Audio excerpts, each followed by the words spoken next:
Today is the 55th anniversary of Srila Prabhupada arrival in the USA. I'm just going to read a little from Srila Prabhupada Living Bhagavatam. By the 23rd, the ship had put out to sea, to the Red Sea, where Srila Prabhupada encountered great difficulty. He noted in his diary, rain, seasickness, dizziness, headache, no appetite, vomiting. Anyone ever experienced seasickness? Yeah. It's one of those things you can't get relief from. You can't just step off the boat. Like if you get car sick, you can stop the car, but you can't stop the boat and get off. So it's quite a difficult thing to undergo. These symptoms persisted, but it was more than seasickness. The pains in his chest made him think he would die at any moment. In 2 days he suffered 2 heart attacks. He tolerated the difficulty, meditating on the purpose of his mission. But after 2 days of such violent attacks, he thought that if another were to come, he would certainly not survive.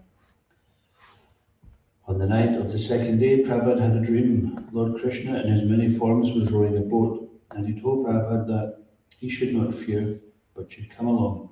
Prabhupada felt assured of Lord Krishna's protection, and the violent attacks did not recur. Jaladuta entered the Suez Canal on September the 1st and stopped in Port Said on the 2nd. Srila Prabhupada visited the city with the captain and said that he liked it.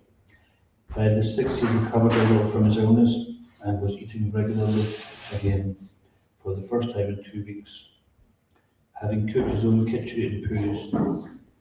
He reported in his diary that his strength renewed little by little. So it's interesting. Today we're going to speak about the book Bhagavat and the person Bhagavat, and we see that Prabhupada, every part of his life, is a living example of the Bhagavatam. His ability to stay focused on Krishna, regardless of whatever difficulties were there, and his determination to stay fixed on that mission. Thursday, September the 9th, to 4 o'clock this afternoon, we have crossed over the Atlantic Ocean for 24 hours. The whole day was clear and almost smooth. I'm taking my food regularly and have got more strength to struggle. There is also a slight tacking of the ship, and I'm feeling a slight headache also. But I'm struggling, and the nectarine of life is Sri Chaitanya Charitamrita, the source of all my vitality. Friday, September the 10th. Today the ship is flying very smoothly I feel today better, but I am feeling separation from Sri Vrindavan and my Lordship Sri Govinda Gopinath Radha Damodar. The only solace is Sri Chaitanya Charitamrita, in which I am tasting the nectarine of Lord Chaitanya's Leela. I have left Bharatabhumi just to execute the order of Sri Bhaktisiddhanta Saraswati in pursuance of Lord Chaitanya's order. I have no qualification, but have taken up the risk just to carry out the order of His Divine Grace. I depend fully on their mercy, so far away from Vrindavan. During the voyage, Srila Prabhupada sometimes stood on the deck at the ship's rail, watching the ocean and the sky and thinking of Chaitanya Charitamrita, Vrindavan, and the order of his spiritual master to go preach in the West.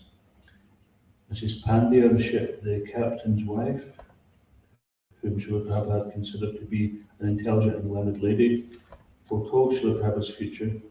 If he were to pass beyond this crisis in his health, she said it would indicate the goodwill of Lord Krishna. The ocean voyage of 1965 was a calm one for the Jaladuta. The captain said that never in his entire career had he seen such a calm Atlantic crossing. Prabhupada replied that the calmness was Lord Krishna's mercy, and Mrs. Pandya asked Prabhupada to come back with them so that they might have another such crossing. Srila Prabhupada wrote in his diary, if the Atlantic would have shown its usual face, perhaps I would have died.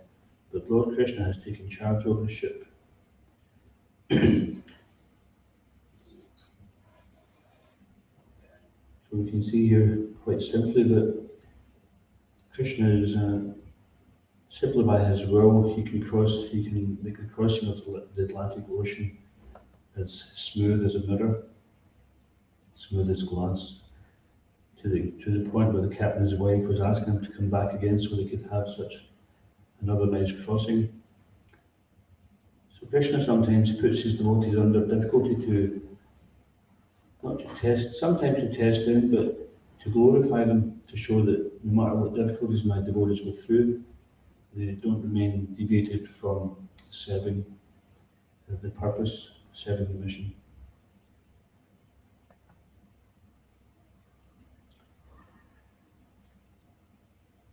On September the 13th, Prabhupada noted in his diary, 32nd day of journey, cooked bati khichdi. It appeared to be delicious, so I was able to take some food. Today I have disclosed my mind to my companion, Lord Shri Krishna. There is a Bengali poem made by me in this connection. This poem was a prayer to Lord Krishna and is filled with Prabhupada's devotional confidence in the mission he had undertaken on behalf of the spiritual master. This is an English translation. I emphatically say to you, O brothers, you will attain your good fortune from the Supreme Lord Krishna only when Srimati Radharani becomes pleased with you. Srimad Bhaktisiddhanta Saraswati Thakur is very dear to Lord Gauranga, Lord Chaitanya, the son of Mother Sachi, is unparalleled in service to the Supreme Lord Sri Krishna. He is that great saintly spiritual master who bestows intense devotion to Krishna at different places throughout the world. By his strong desire, the holy name of Lord Gauranga will spread throughout all the countries of the Western world. Now he says the holy name of Lord Gauranga, which is quite significant. In all the cities, towns, and villages on the earth, from all the oceans, seas, rivers, and streams, everyone will chant the holy name of Krishna. As the vast mercy of Sri Chaitanya Mahaprabhu conquers all directions, a flood of transcendental ecstasy will certainly cover the land. When all the sinful, miserable living entities become happy, the Vaishnava's desire is then fulfilled. Although my Guru Maharaj ordered me to accomplish this mission, I am not worthy or fit to do it. I am very fallen and insignificant. Therefore, O Lord, now I am begging for your mercy so that I may become worthy, for you are the wisest and most experienced of all. How far do you want this to read? To the rich viewers. Okay. 18th of September. 18th of September. The poem ends, today the remembrance of you came in a very nice way, because I have a great longing and called to you. I am your eternal servant, and therefore I desire your association so much. Lord Krishna, except for you, there is no means of success. In the same straightforward factual manner in which he had noted the date, the weather, and his state of health, he now described his helpless dependence on his companion Lord Krishna and his absorption in the ecstasy of separation from Krishna. He described the relationship between the spiritual master and the disciple and praised his own spiritual master, Sri Srimad Bhaktivedanta Saraswati, by whose strong desire the holy name of Lord Gauranga was spread through all the countries of the Western world. He plainly stated that his spiritual master had ordered him to accomplish this mission of Lord Krishna consciousness, and feeling unworthy, he prayed to Lord Krishna for strength. The last verses give an unexpected confidential glimpse into Srila Prabhupada's direct relationship with Lord Krishna. Prabhupada called on Krishna as his dear friend and longed for the joy of again wandering the fields of Raja.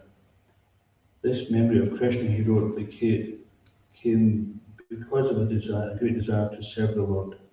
Externally, Srila Prabhupada was experiencing great inconvenience. He had been aboard ship for a month and had suffered heart attacks and repeated sickness. Moreover, if he were to recover from these difficulties, his arrival in America would undoubtedly bring many more difficulties.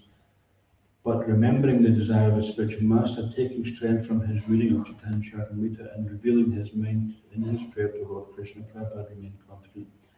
So this is a good point. That sometimes we're undergoing difficulties and we're thinking, I just want this difficulty to finish, and then we want no more difficulties ever again. Here, it has been pointed out that he was undergoing some difficulties, and to be sure that if he survived these difficulties, there would be more difficulties lying ahead. But he took these difficulties as the opportunity just to remember Krishna more. And this is the path of the devotee, that he takes opportunities and turns it into something positive to become more Krishna conscious. He doesn't head back into the material world, but we take it as an opportunity to learn to take shelter of Krishna. And Prabhupada has shown us that. That's why he's sharing this.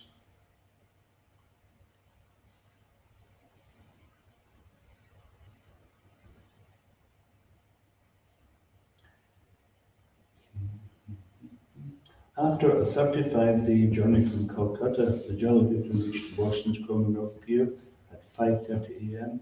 on September 17, 1965. The ship was to stop briefly in Boston before proceeding to New York City. Among the first things Srila Prabhupada saw in America were the letters A and P painted on the pierfront warehouse. The grey waterfront dawn revealed the ships in the harbour, a conglomeration of lobster stands and drab buildings, and rising in the distance the Boston skyline. Prabhupada had to pass through US immigration and customs in Boston. His visa allowed him a 3-month stay, and an official stamped it to indicate his expected date of departure. Captain Pandya invited Prabhupada to take a walk into Boston, where the captain intended to do some shopping. They walked across a footbridge into a busy commercial area, all churches, warehouses, office buildings, bars, tawdry bookshops, nightclubs and restaurants. Prabhupada briefly observed the city, but the most significant thing about his short stay in Boston, apart from the fact that he had now set foot in America, was that at Commonwealth Pier, he wrote another Bengali poem entitled Markine Bhagavad Dharma, Teaching Krishna Consciousness in America. Some of the verses he wrote on board the ship that day are as follows. My dear Lord Krishna, you are so kind upon this useless soul, but I do not know why you brought me here. Now you can do whatever you like with me. But I guess you have some business here, otherwise why would you bring me to this terrible place? Interesting. Most people, when they first arrive in America, they're so excited. They want to see Disneyland and they want to go to the Empire State Building and Grand Canyon, and they're very excited. But Prabhupada's view is, why have you brought me to this terrible place? So this is the vision of the Vaishnava. He doesn't see it like the material sense gratifiers. He sees it as being a place of suffering. Most of the population here is covered by the material modes of ignorance and passion. Absorbed in material life, they think themselves very happy and satisfied, and therefore they have no taste for the transcendental message of Vasudeva Krishna.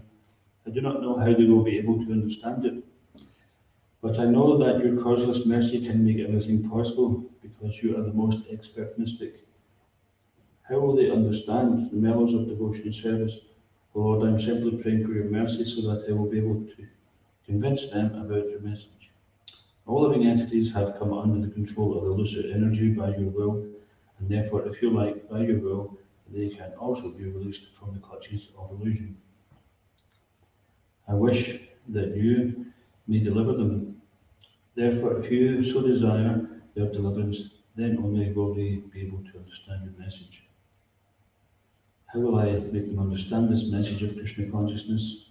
I am very unfortunate, unqualified, and the most fallen. Therefore, I am seeking your benediction so that I can convince them, for I am powerless to do so on my own. Somehow or other, O Lord, you have brought me here to speak about you. Now, my Lord, it is up to you to make me a success or failure as you like.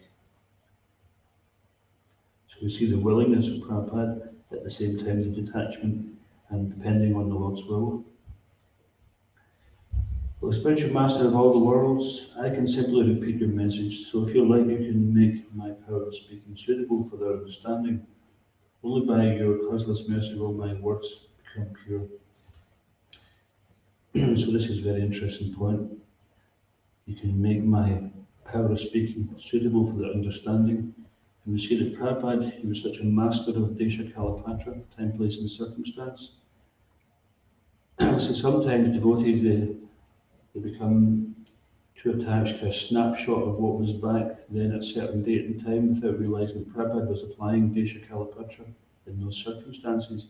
And that is the best tool of a preacher, is time, place, and circumstance. And here Prabhupada is saying, if you like, you can make my power of speaking suitable for their understanding.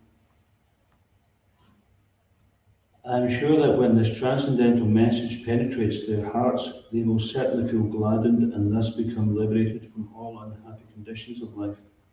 Oh Lord, I'm just like a puppet in your hands, so if you have brought me here to dance, then make me dance. Make me dance, O Lord, make me dance as you like. I have no devotion, nor do I have any knowledge, but I have strong faith in the holy name of Krishna. I have been designated as Bhaktivedanta, and now if you like, you can fulfill the real purport of Bhaktivedanta. Signed, the most unfortunate, insignificant beggar. A.C. Bhaktivedanta Swami on board the ship Jaladuta, Commonwealth Pier, Boston, Massachusetts, USA, 18 September 1965. The Prabhupada mentions here, I don't have any devotion or knowledge, even though that's what his name is, Bhaktivedanta, but I have strong faith in the holy name of Krishna. And this was a point which was made one time, as far as I remember, it was in Vrindavan, that Bon Maharaj and Prabhupada were there. I think it was another god brother, Kinchana Krishnadas Babaji, and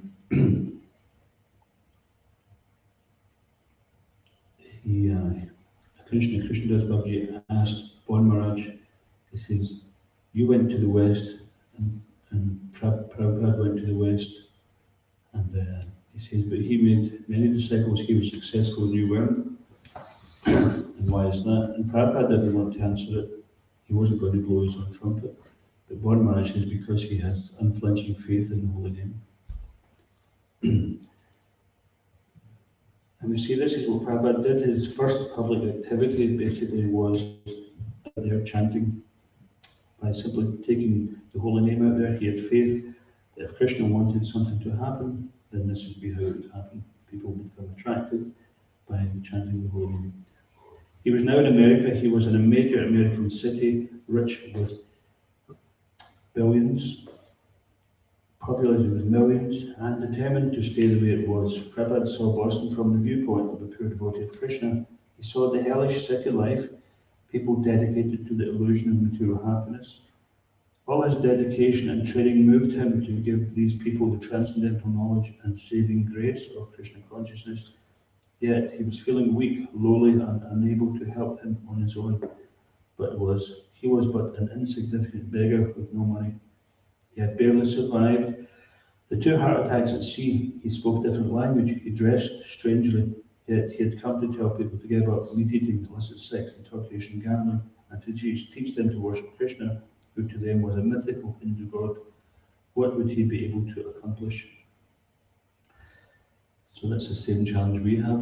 And Prabhupada was successful. If we follow in his footsteps, the same success will follow. Helplessly, he spoke his heart directly to God. I wish that you may deliver them. I'm seeking your benediction so that I can convince them. And for convincing them, he would trust in the power of God's holy name and in Srila Prabhupada. This transcendental sound would clean away desire for material enjoyment from their hearts and awaken loving service to Krishna on the streets of Boston. Prabhupada was aware of the power of ignorance and passion that dominated the city, but he had faith in the transcendental process. He was tiny, but God was infinite, and God was Krishna, his dear friend. So we'll follow on from this. This is directly pointing to the verse we're about to speak about speak from the back term. On the 19th of September, the Jaladuta sailed into New York Harbor and docked at the Brooklyn Pier at 17th Street. Srila Prabhupada saw the awesome Manhattan skyline, the Empire State Building, and, like millions of visitors and immigrants in the past, the Statue of Liberty. Srila Prabhupada was dressed appropriately for a resident of Vrindavan. He wore kanti mala, neck beads, and a simple cotton dhoti, and he carried japamala, chanting beads, and an old chadar or shawl. His complexion was golden, his head shaven, shika in the back, his forehead decorated with whitish Vaishnava tilak. He wore pointed white rubber slippers, not uncommon for sadhus in India. That's because they wouldn't wear leather. But who in New York had ever seen or dreamed of anyone appearing like this Vaishnava? He was possibly the first Vaishnava sannyasi to arrive in New York with uncompromised appearance. Of course, New Yorkers have an expertise in not giving much attention to any kind of strange new arrival. There's Mukunda Maharaj, he used to visit Srinagar years ago, and he gave a story to illustrate that point. He said that Shamsundar used to live in an artist loft, and he had kept a pet lion. And he says that actually, when people get these pets, they forget they're going to grow up. So one time he came and he found that the lion, which actually had grown quite big by this time, was no longer in his studio flat, and he'd accidentally left the skylight open and to get out onto the roof and jumped off the roof and went on many floors down to the pavement and was lying dead on the street in New York, and people were just walking around it. He says this is the challenge they have to try to attract people's attention in New York, that you see a dead lion in the street and they don't stop and look at it. Srila Prabhupada was on his own. He had a sponsor, Mr. Agarwal, somewhere in Pennsylvania. Surely someone would be here to greet him. Although he had little idea of what to do as he walked off the ship onto the pier, I did not know whether to turn left or right. He passed through the dockside formalities and was met by a representative from Traveller's Aid sent by the Agarwals in Pennsylvania, who offered to take him to the Scindia ticket office in Manhattan to book his return passage to India. At the Scindia office, Prabhupada spoke with the ticket agent Joseph Forster, who was impressed by this unusual passenger's Vaishnava appearance, his light luggage, and his apparent poverty. He regarded Prabhupada as a priest. Most of Scindia's passengers were businessmen or families, so Mr. Forster had never seen a passenger wearing the traditional Vaishnava dress of India. He found Srila Prabhupada to be a pleasant gentleman who spoke of the nice accommodations and treatment he had received aboard the Jaladuta. Prabhupada asked Mr. Forster to hold space for him on a return ship to India. His plans were to leave in about 2 months, and he told Mr. Forster that he would keep in touch, carrying only 40 rupees cash, which he himself called a few hours spending in New York, and an additional $20 he had collected from selling 3 volumes of the Bhagavatam to Captain Pandya. Srila Prabhupada, with umbrella and suitcase in hand, and still escorted by Traveller's Aid representative, set out for the Port Authority bus terminal to arrange for his trip to Butler. So 40 rupees nowadays is about 40p, 45p. Imagine going to start a worldwide mission, Felix, if you want to give you 45p, and you can go and spread Krishna consciousness all over the world. Interesting thing is that he never spent those 40 rupees, and when he had a heart attack and went back to India for the first time with Achyutananda, I think he used those 40 rupees to go to the temple from the Delhi to that Chittagarh temple, I think, where they stayed. Yeah. That was the same 40 rupees. Yeah, so the same 40 rupees that Prabhupada arrived in America, he still had when he went back to India the first time, and he used it to, what was it, for a taxi or a rickshaw or something? Yeah. So this is the extent of Prabhupada's faith, that he didn't have anything that you couldn't say, well, it was okay for him because, he had a wealthy sponsor. You couldn't say, oh, it's okay for him because of this or because of that. But actually he experienced so much difficulty there, and he had no material facility. So this is also the lesson that Prabhupada has shown you. If you have no material facility, then there's no barrier for serving Krishna. He would also say, if you don't have any association, then create the association. And Prabhupada did that. He created a worldwide association. Srila Prabhupada ki Yeah. So on the same theme, and because it's the week of Sravana, on the same theme of glorifying Srila Prabhupada, the pure devotee of the Lord, who came and gave everyone Krishna consciousness. Everyone who's sitting in the temple today, listening to Bhagavatam class, or who's at home listening to class, or chanting their rounds, or offering their food, wearing tilak, reading the books, everyone is indebted to Srila Prabhupada for that journey. And because of his journey, and so many other people, they have a journey now back to Godhead. And who can estimate the auspiciousness that Prabhupada has brought? This is only to speak of. We can see the devotees who are directly connected, but we cannot see on so many others who are not connected, but who are also benefiting. Om Namo Bhagavate Vasudevaya. Om Namo Bhagavate Vasudevaya. Om Namo Bhagavate Vasudevaya. Om Namo Bhagavate Vasudevaya. Om Namo Bhagavate Vasudevaya. Om Namo Bhagavate Vasudevaya. Reading from Srimad Bhagavatam, Canto 1, Chapter 2, entitled Divinity and Divine Service. Text number 18.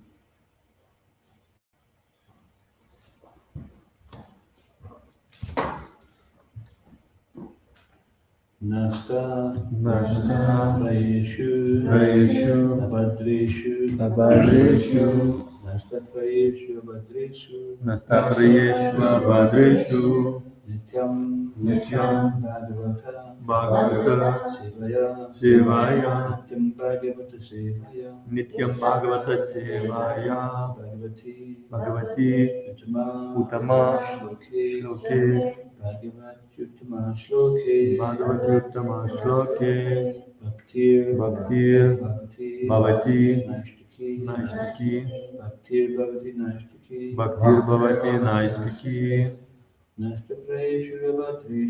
Nasta Prayeshu Abhadreshu Nityam Bhagavata Sevaya Bhagavati Uttama Shloke Bhaktir Bhavati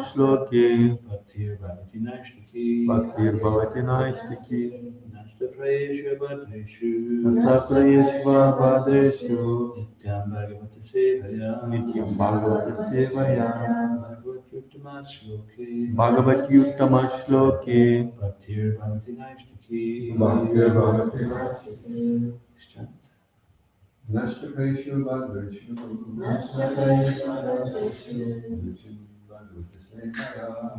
Bhagavata Sevaya Bhagavati Uttama Shloke Bhaktir Bhavati Naistiki Nashtapriyeshva Bhadreshu Nityam Bhagavata Sevaya Bhagavati Uttama Shloke Bhaktir Bhavati Naistiki Nashtapriyeshva Bhadreshu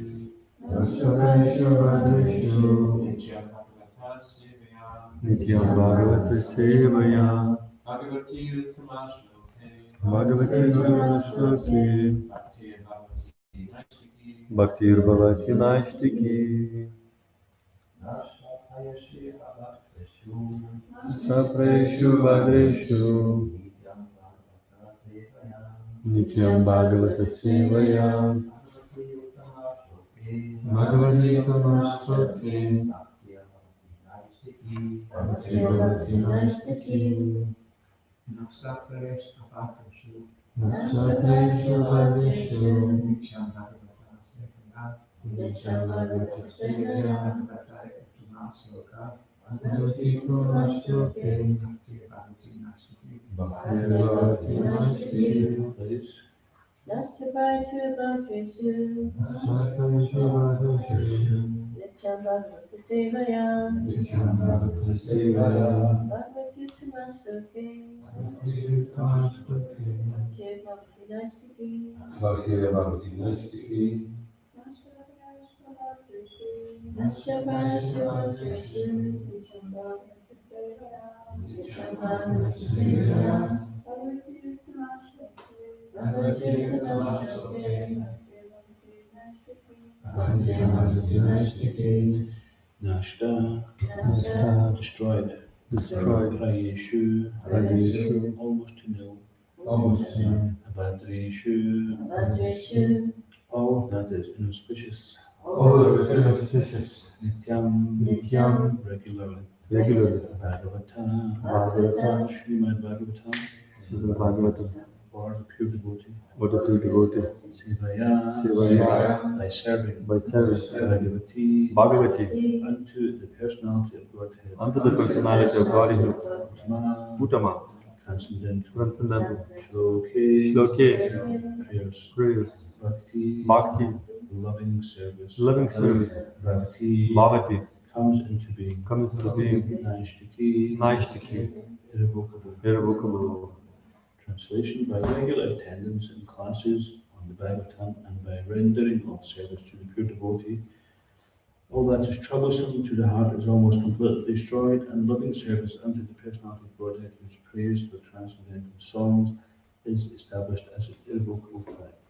Please repeat: by regular attendance in classes by regular attendance in classes on the Bhagavatam on the Bhagavatam and rendering of service to the pure devotee, and by rendering of service to the pure devotee all that is troublesome to the heart all that is troublesome to the heart is almost completely destroyed. is almost completely destroyed, And loving service unto the personality of Godhead, and loving service unto the personality of Godhead, who is praised in transcendental song, who is praised in transcendental songs, is established as an irrevocable fact. is established as an irrevocable fact.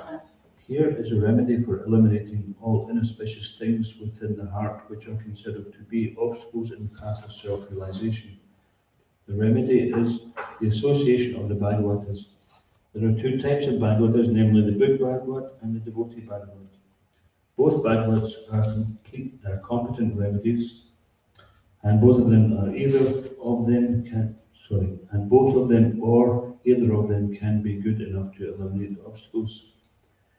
A devotee Bhagavat is as good as the book Bhagavat because the devotee Bhagavat leads his life in terms of the book Bhagavat, and the book Bhagavat is full of information about the personality of Godhead and his pure devotees, while also Bhagavat book and person are identical.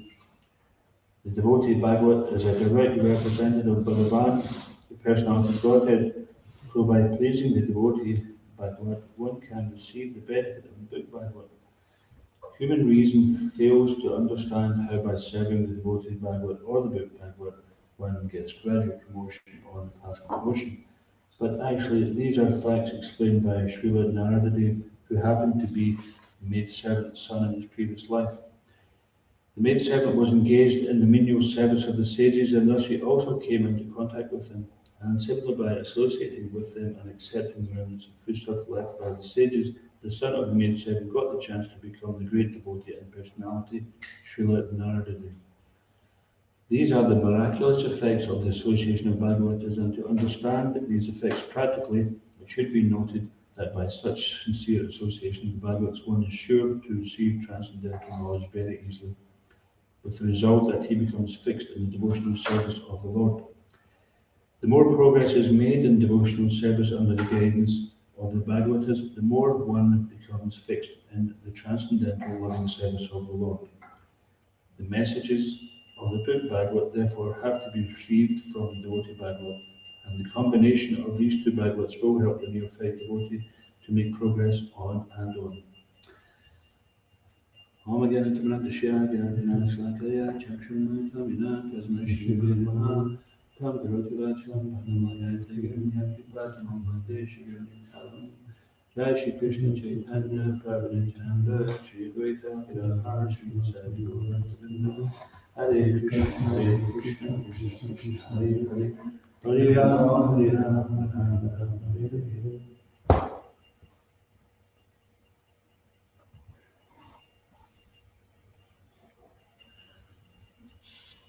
So the first thing I'd like to point out is this word prayeshu means almost to nil.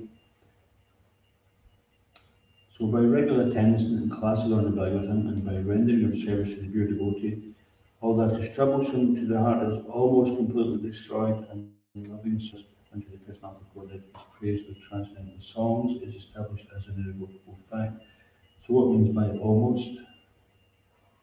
We'd think, well, does that mean there's something missing, that the Bhagavatam can't completely destroy all to know, or the association of the devotee cannot completely destroy it to know? Why does it say almost?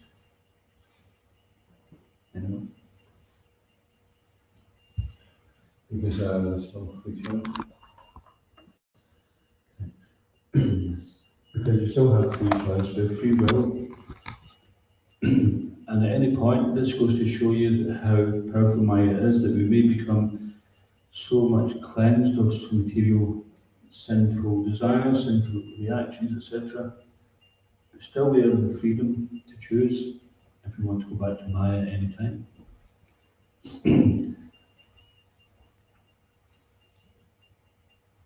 So when a devotee continues to surrender their free will into the service of the Lord, as opposed to utilizing that free will to serve ourselves, when the devotee continues to surrender that free will again and again and again, which is what Prabhupada is saying here at the very end, the devotee,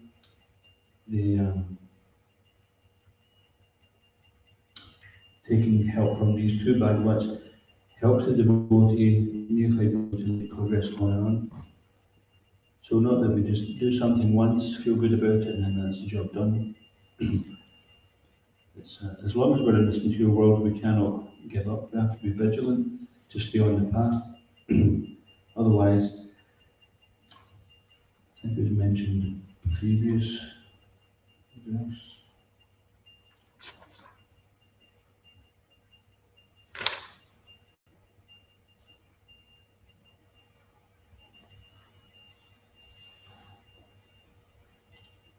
Yeah. Okay, I'll just read a couple of paragraphs from the previous verse, because these three verses, and particularly one prior to this and the one after it, are very relevant and much connected. The Lord is reciprocally responding to his devotees. So it's dependent on us. We have to make ourselves available for the service of the Lord, engaging all our senses in the service, from hearing, chanting, and serving in so many other ways. When he sees that the devotee is completely sincere in getting admittance to the transcendental service of the Lord, and has thus become eager to hear about him, the Lord acts from within the devotee in such a way that the devotee may easily go back to him. The Lord is more anxious to take us back into his kingdom than we can desire. Most of us do not desire at all to go back to Godhead. Only a very few want to go back to Godhead, but anyone who desires to go back to Godhead, Sri Krishna helps in all respects. So here Prabhupada says that Krishna is more eager for us to go than we are to go. So it's all dependent on our desire. He's reciprocally going to respond to his devotees. So it's dependent on us aligning our desires. He won't interfere with that freedom of will. One cannot enter into the kingdom of God unless one is perfectly cleared of all sins. The material sins are products of our desires to lord it over material nature. It is very difficult to get rid of such desires. Women and wealth are very difficult problems for the devotee making progress on the path back to Godhead. Of course, that applies to whatever your attraction is. Many stalwarts in the devotional line fell victim to these allurements and thus retreated from the path of liberation. But when one is helped by the Lord himself, the whole process becomes as easy as anything by the divine grace of the Lord. So this is an interesting term, the divine grace of the Lord. And this divine grace of the Lord is personified as the spiritual master. This is one description of that title that the spiritual master has, his divine grace. This means that the Lord has received the divine grace of the spiritual master has received the divine grace of the Lord, and that he is actually the spiritual master is known as the external manifestation of the super soul. And the Lord is always wanting to be merciful and compassionate to living entities. So the spiritual master is representative in this way. So in this sense, he's called his divine grace. He's the manifestation of mercy of the Lord. To become restless in the contact of women and wealth is not at all, is not an astonishment, but because every living entity is associated with such things since time, from remote time, practically immemorial. And it takes time to recover from this foreign nature. Srila Prabhupada is very clearly pointing out that although we're so attached and we identify with this material world and everything associated with it, it's actually a foreign nature, and it takes time. But that time that it takes is while we're on the process, sincerely on the process, not that we decide we take our time. Well, let's take it over a few lifetimes. Prabhupada says we can go back in one lifetime. If we think, well, we'll do a bit now and I'll come back next lifetime, then we've probably been saying that for many, many, many births already. And as soon as you take birth, what's the first thing? You start counting down the hours until you have to leave the body again. Everyone who's born, death is certain. So therefore it's, at least to escape from the unpleasant experiences of birth and death, then Prabhupada says that an intelligent person doesn't like to suffer, so we can't say these are happy occasions. Dying and taking birth is not exactly a happy occasion.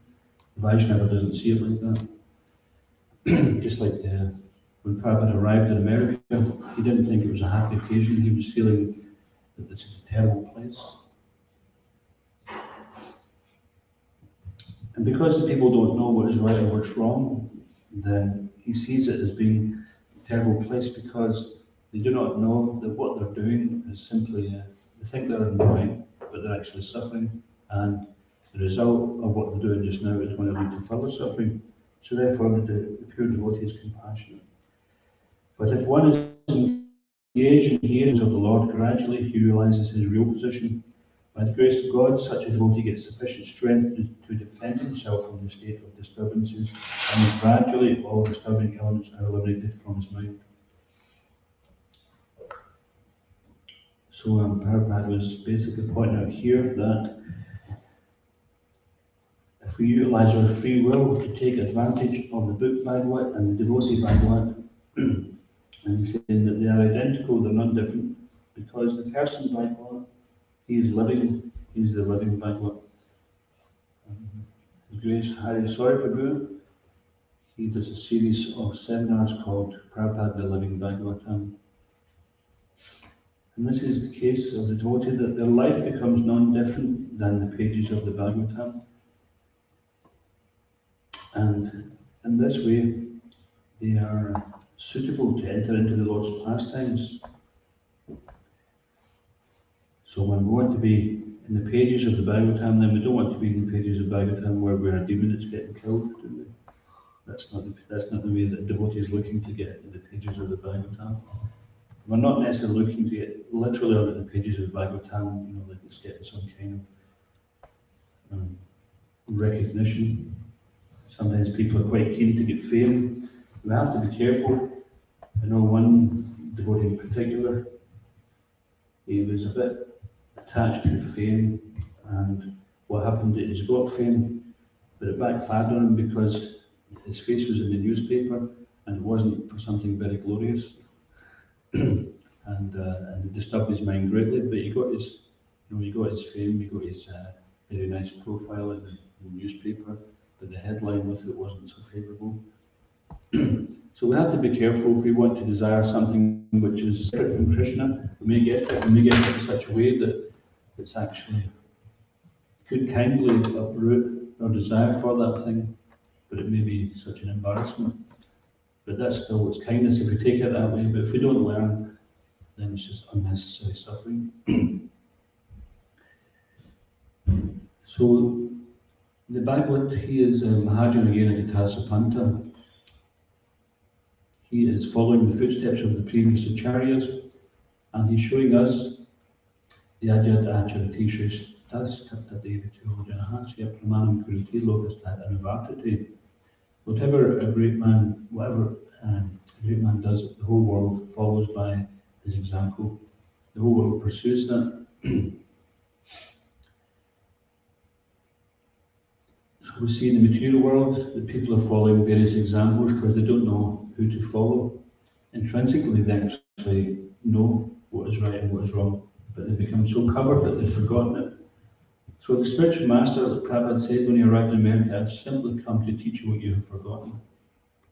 So he wasn't making any big claims, and he was so expert at preaching it that he was undefeatable.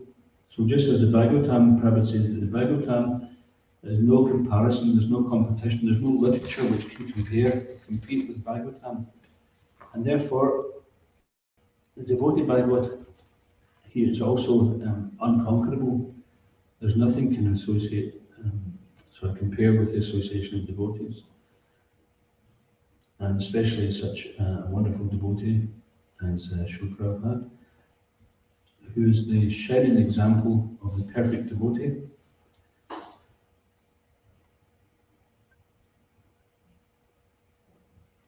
So when we read, there's many different accounts of Srila Prabhupada's pastimes here. And there's many accounts of other great Bhagavad personalities in the Shastra. So when we read these, we should try to follow their footsteps, and that means also we gradually will become connected with them to the point where there's actually nothing inauspicious in our hearts which will separate us from that association. So the only thing which is separating us from the spiritual world and from associating with pure devotees in the proper way is our false ego, our attachment to considering ourselves as something other than what we actually are. So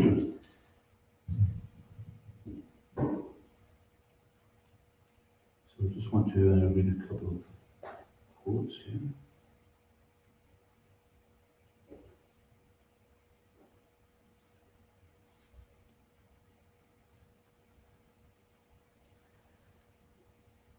So this engagement in hearing regular, this is the reason, if you want to understand why should I come to Bhagavatam class, this is the reason here, that by regular attendance in classes on the Bhagavatam and by rendering service to the pure devotee. So we come and we hear about Bhagavatam and we get inspired, and if we're not inspired, then we just simply have to hear more. That is a remedy. And by hearing more, just like when we're not so well, we take some medicine, and we might not get better straight away, but you keep taking it and you get better. And once you start to get better, so these different symptoms of advancement in devotional service ultimately lead to Krishna Prema. But along the way there'll be signs there where we start to become free from attachment, and Artanavriti, giving up these unwanted things, and we become attached to Krishna. So when we get to these different stages, then we can become more enthusiastic to say that the longest and most difficult one is an artanavriti, because we don't even know what's good for us. We're taking so long to decide even if we want to become a devotee. And all this kind of indecision time is like an artanavriti. Give up some unwanted things, but we're still holding on to some things. And then we realize after some time of the school of hard knocks that that also has to be given up if we want to get lasting happiness, Nityananda.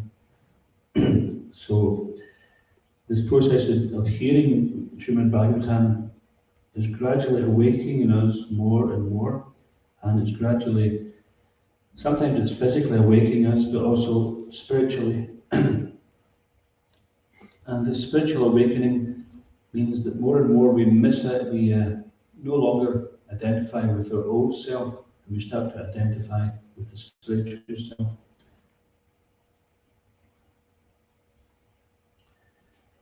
So here's a nice quote from Bhagavatam 3.5.47. The devotees derive more transcendental pleasure while engaging continuously in the service of the Lord than when they have no such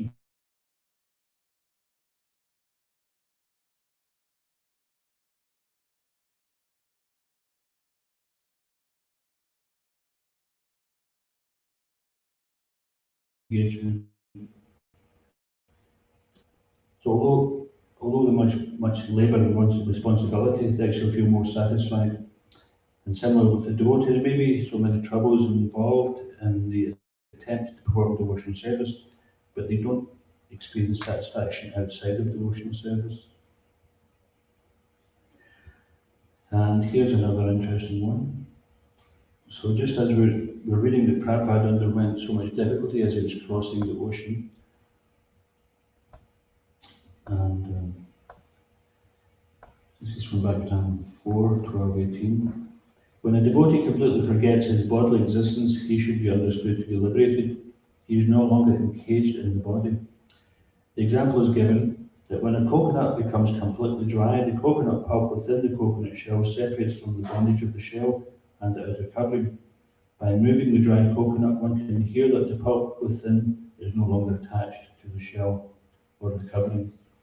Similarly, when one is fully absorbed in devotional service, he is completely disconnected from the two material coverings, the subtle body and the gross body. So this is called Jivan Mukta, and the Bhagavad, person Bhagavad is Jivan Mukta, he's the liberated soul. And just as the Lord is never entangled when he descends to the material world, and the liberated soul also is never entangled. So being a liberated soul and feigning to be a liberated soul are two very, very different things.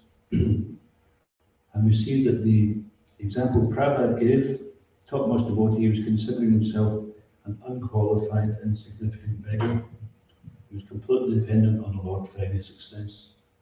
So this is, if we want to follow in the footsteps, this is the route that we take.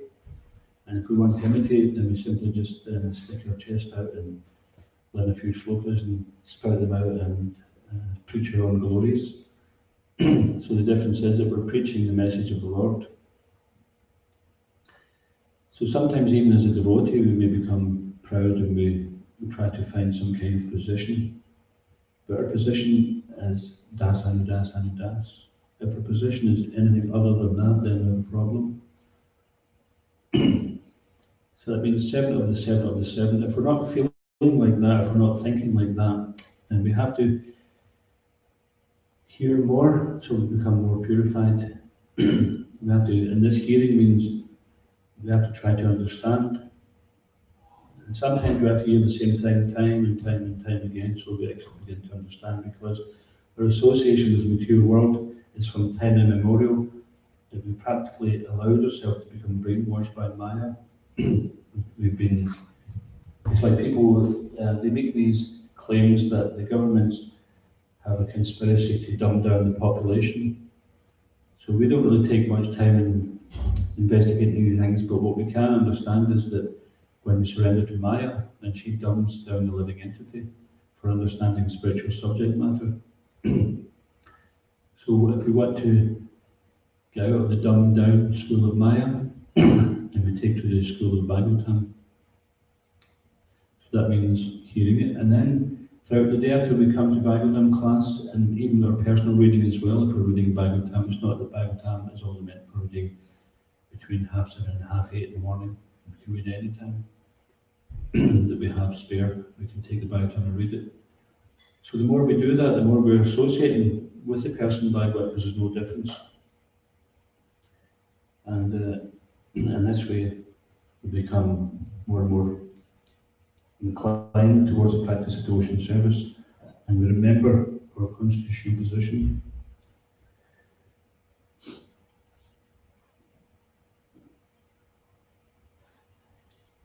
So another aspect of this Nityam Bhagavata Sevaya. So Nityam is translated here as regularly hearing Srimad Bhagavatam. But also we understand the word Nitya means eternal, isn't it?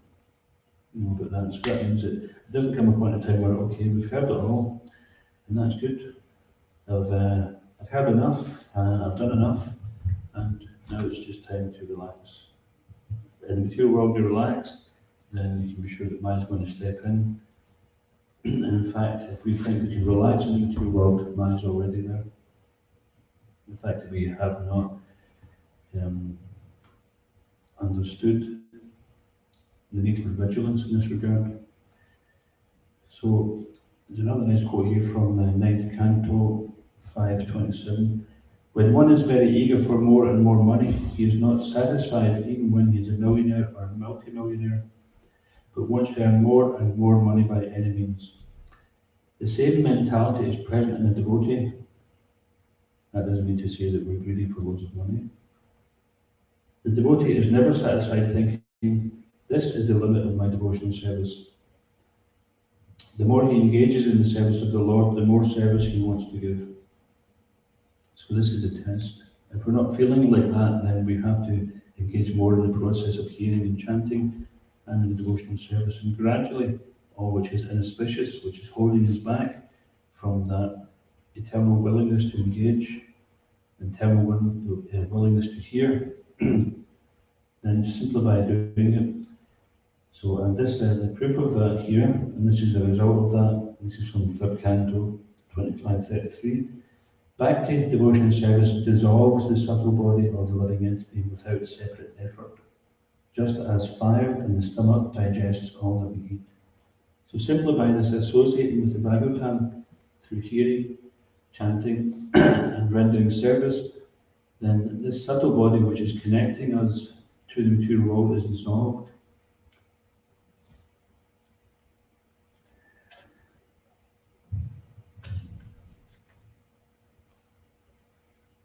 And Prabhupada also shows here, he's given us the indication that we too can become Bhagavad. It's not like it's just for certain people, but it's not for us.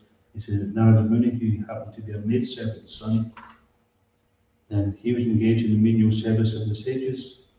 She was actually engaged in that service, and he came into contact with him.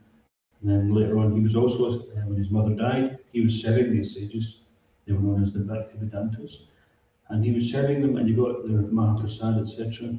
And then he gradually became the great devotee Narada Muni. So Prabhupada says, this is, by this process of devotional service, this is what you can look forward to. You can look forward to being such great devotee, associating with such great devotees.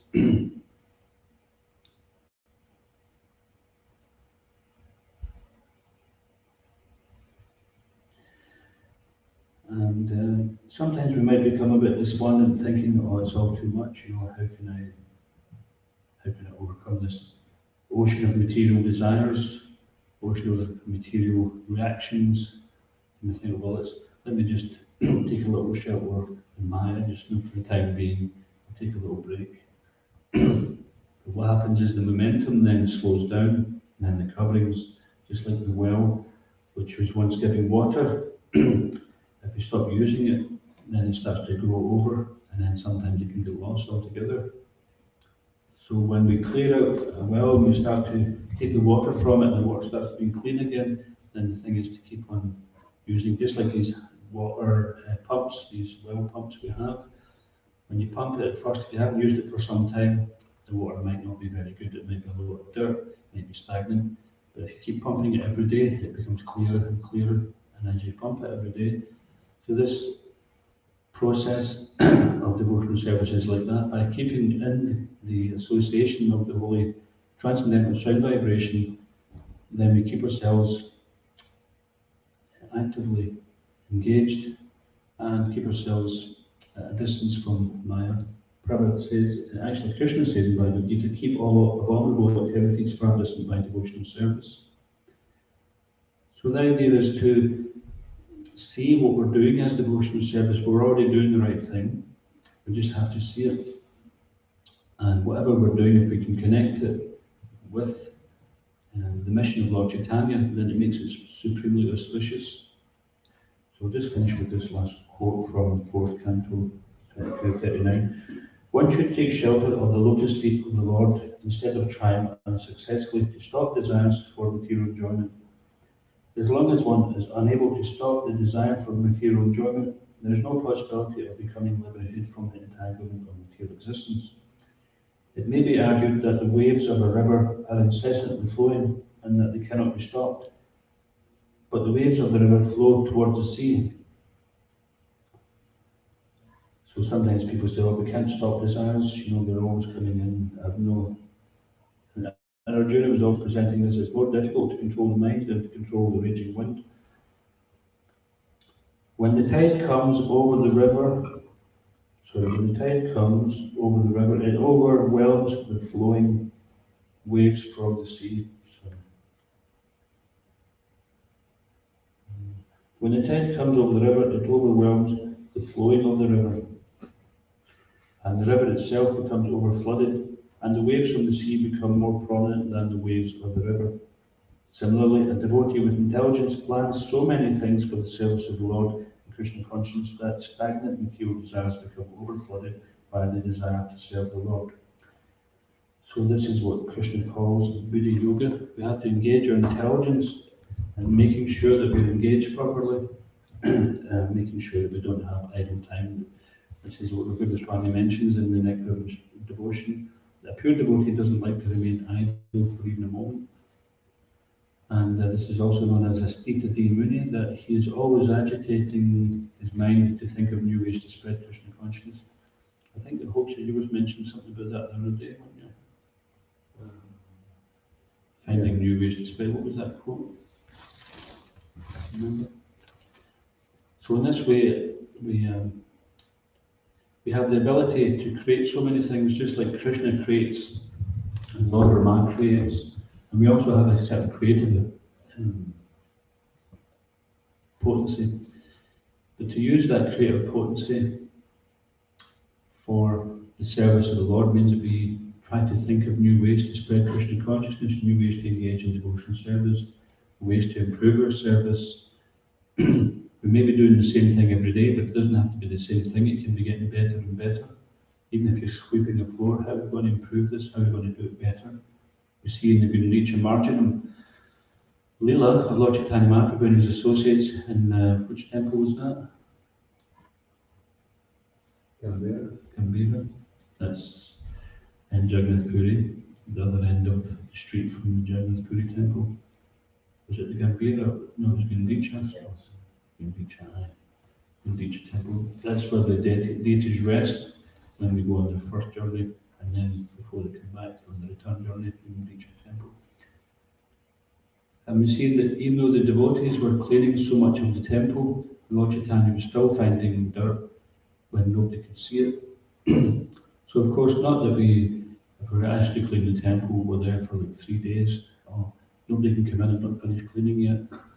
We have to also apply some practicality to it. It's not that this is the only thing we do. We've cleaned an area in the temple the size of a postage stamp, but we've done it better than anyone in the universe could do. We have to be practical. We're a preaching movement, and if we take too long to do things, then it means we're not going to move very much at all. So we have to engage our intelligence, and this means, otherwise the intelligence will start to think of how can I enjoy, how can I figure something for my sense gratification here. So when we engage our intelligence in Krishna's service and becomes purified, mind becomes our friend, then the spiritual energy takes over these faculties and the material gross and subtle body. That connection between the soul is then dissolved.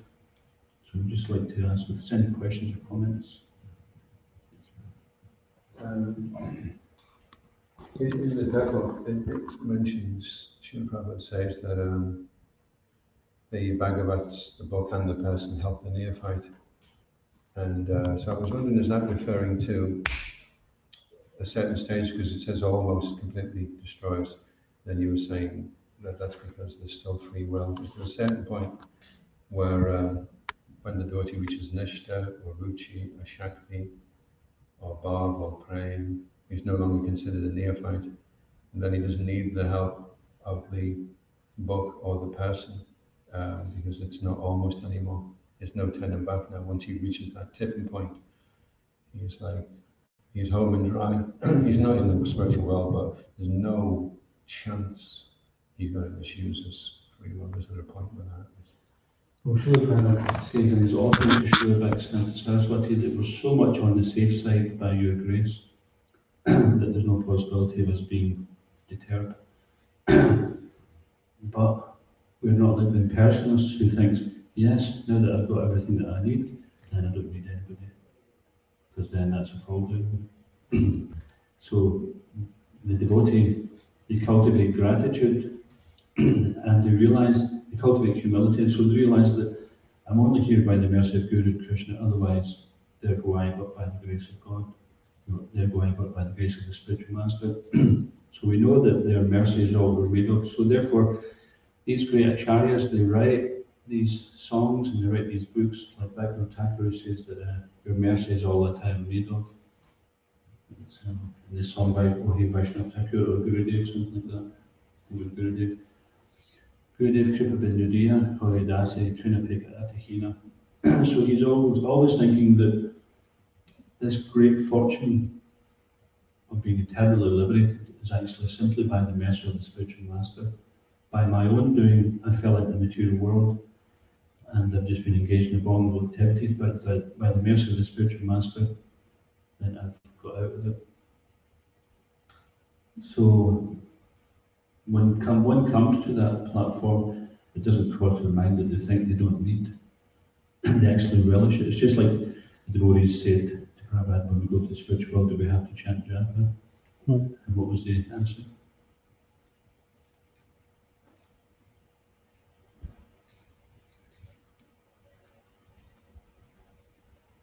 I think you told me once.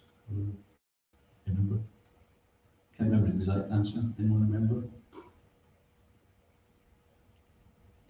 But it's like said in the back, we have to do something until it comes to the point where we're so purified that we want to do it. We only have to do it. Prabhupada said it's just like a school child. So the child goes to school and they have to learn to turn up on time, to wear their uniform smart, to sit down and stay quiet. And so they have to learn these regulations. And then once they learn it, they've been there for some time, they don't have to think about it, they just come in and do it automatically. But they're learning. So similarly, we may have to do things to begin with because we have a foreign nature, we have bad habits. But when we make the new habits, then it's not by force, it just comes automatically. It becomes a good habit. And then they serve our purpose. Yeah. I was just saying yesterday, I'm doing that for the Goodness Cause. I spent most of the day doing that. So he says, makes a really nice point, it's easier to actuate into a different way of thinking than to try and think your way into a different way of acting. So if you don't feel humble, you can just bow down anyway. But if you think, I don't really feel humble just yet, maybe in the future to become intellectually convinced, I'll maybe bow down then. But if you do bow down, then you think, well, this is really good. I feel really good doing that. So that's the point I hope you was making there, is that rather than to wait until we feel like doing something and then do it, just do it. And the feelings will follow anyway, and the thinking will follow. Because we're saying to ourselves, okay, here I am at Kunabhavan or Bhaktivedanta Manor or wherever you happen to be serving, or at home, we have our own connection with Krishna in some way even at home. So we may not feel like things, but we just do it. It's like we may not feel like getting up in the morning or chanting our rounds, but we do it. And by doing it, we don't come to the end of our rounds and think, oh, I wish I'd never chanted those. We're more like, I wish I'd been more aware, I wish I'd been more attentive. This is the mood of the devotee.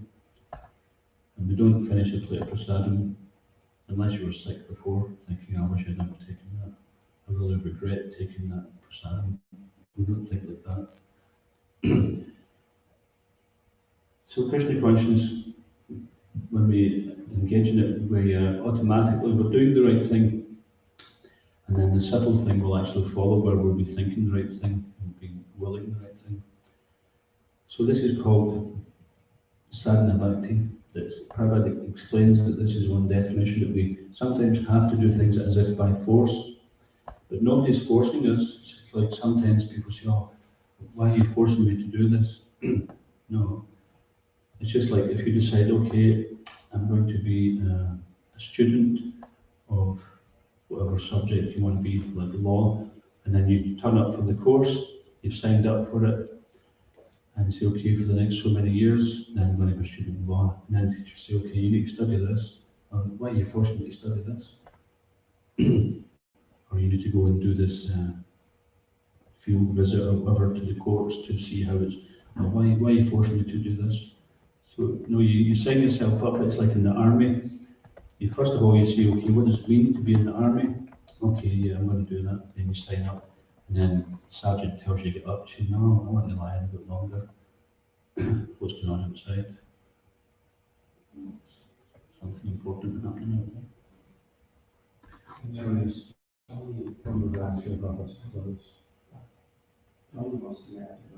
Okay, that's all right. He can wait. We're discussing that. No problem.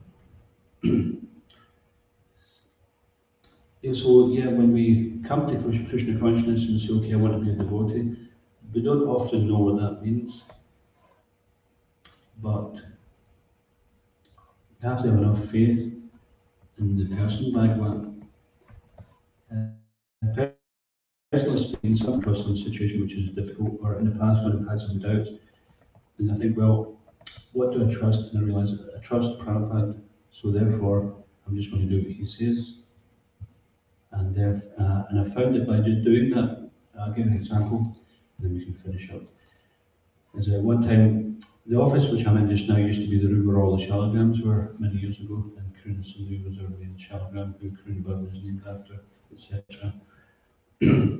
And at that time I was 21-year-old, and I was just thinking, well, how do I know if these stones are actually self-manifestations of God? It could just be somebody said it, and just because somebody said it, I've got to believe it. Said they could just be stones. My mind was just full of doubts. I was going through some kind of anartha-nivriti at the time, and so some doubt was rising up. So this happens sometimes. In the process, we're hearing and chanting and serving, and we even sometimes feel worse, but this is just like when we're cooking ghee, impurities come to the surface, and then they have to be taken off, so you just keep the heat on. So anyway, I was becoming a bit doubtful. I thought, well, it could just be a very good story, you know, it's just, it could be a fairy tale, and it might just be stones. And then I thought, well, what do I trust? I trust Srila Prabhupada. I've found that everything that he says that I put into practice has come true so far, and it's benefited me. And what did Prabhupada say? He said that if you think the deity is only stone, then you've got a stone heart. If you think the deity is made of wood, then you've got a wooden head. So, and then I thought, okay, what else did he say? He said, if you bow down to me, surely you'll come to me. So I thought, okay, just immediately, I'm just going to bow down and then follow Prabhupada's word. As soon as I bowed down, all my doubts vanished. Not completely all my doubts, but all my doubts about that vanished. So by engaging in the devotional service, then it actually starts to become a reality. And you overcome the mind's like, don't do this, you know, why? Don't offer your obeisances, you know. What do you mean Haribol? What does Haribol mean? We don't say I don't say Haribol in the world. We think, just do it. That's the language of a devotee. And if we start doing it, it's like we used to call all the ladies mother. We don't do it so much nowadays, But I had a problem with it because I was thinking, well, this person's not my mother. I found it was very awkward. And but the idea is that you're supposed to respect every lady as mother, just as you wouldn't think as your mother of some kind of sense object or something like that. So it's to cultivate respect. But then I started doing it, and then the awkwardness disappeared. So anyway, that is a very good point, that rather than we have to wait till we think about it, we just do it, and then the realization comes. And Prabhupada was actually using this phrase before Nike did. He was saying, just do it, even before they had decided to use it. They probably attended one of Prabhupada's classes and got the phrase from him. Okay, so in the last thing, I think. Just one last thing, which is interesting, quite note. He says doubts are due to the being in the time factor of past, present, and future. So there's no doubts are due to. He says when you become situated in the eternal present, then there's no longer any doubts. Interesting. He said then doubts lead to arguments, and arguments lead to annoyances. That's very nice. So therefore, Satchidananda Bhaktivedanta, he was known as Satchidananda Bhaktivedanta. So Satchidananda means eternal knowledge and bliss. Yeah. So a devotee, when they're situated in eternality, the knowledge is there and free from doubt. And then that bliss, we're liberated. So a liberated soul doesn't have to go around shouting, I'm liberated, I'm liberated. Such kind of remarks are simply generally seen as someone looking for attention, on the false ego platform. Okay, so we can close there. Thank you very much for your time. ISKCON Govinda ki, Srila Prabhupada ki, Living Bhagavatam ki, Prabhupada Prana ki, Untitled Chapter. Haribol.